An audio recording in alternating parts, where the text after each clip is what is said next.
सल्तनत काल की शुरुआत। बच्चों, आपने पिछले पाठ में जाना था कि मोहम्मद गोरी एक तुर्क था। वह अफगानिस्तान के गौर राज्य से आया था। उसने अफगानिस्तान में गजनी राज्य पर विजय प्राप्त कर ली थी और उसके बाद उसने भारत पर आक्रमण किए। भारत पर सबसे पहले आक्रमण उन्होंने मुल्तान पर किया और मुल्तान पर बच्चों उन्होंने विजय प्राप्त की। इसके बाद धीरे धीरे उन्होंने 1190 में पंजाब को जीत लिया और जब वो पंजाब को जीतकर दिल्ली और अजमेर की तरफ बढ़ रहे थे तो उनका सामना पृथ्वीराज चौहान से हुआ। पृथ्वीराज चौहान चौहान वंश के राजा थे। वे वीर, साहसी और महत्वाकांक्षी राजा थे। वो भी भारत में अपनी सत्ता का विस्तार कर रहे थे।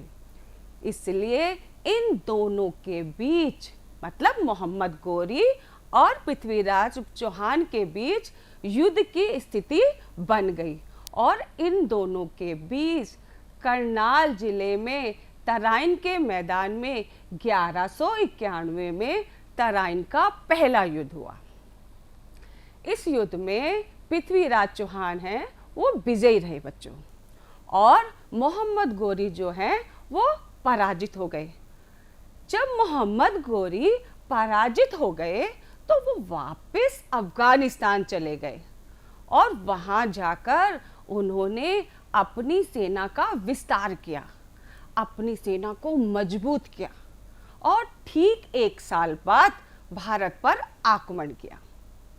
फिर से उनका सामना पृथ्वीराज चौहान से हुआ और पृथ्वीराज चौहान और मोहम्मद गोरी के बीच 1192 में तराइन का दूसरा युद्ध हुआ।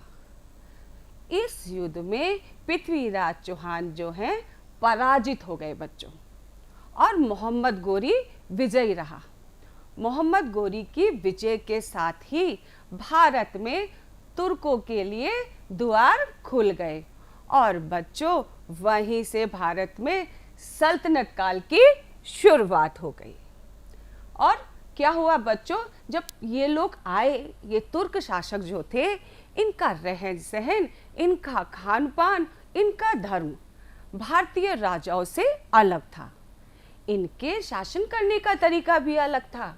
ये लोग जब गद्दी पर बैठते तो सुल्तान की उपाधि धारण करते।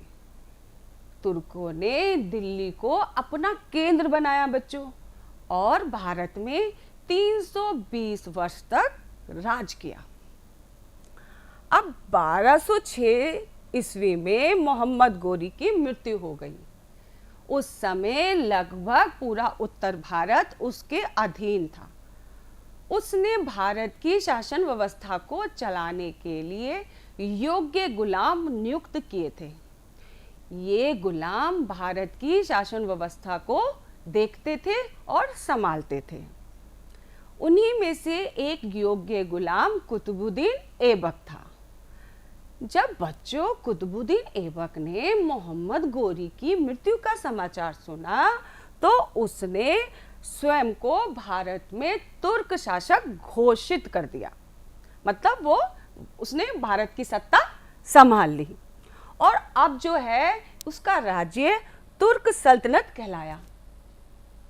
इनके बाद 1210 ईस्वी में इल्तुतमिश दिल्ली के सुल्तान बने और दिल्ली तब दिल्ली सल्तनत के नाम से प्रसिद्ध हुई बच्चों।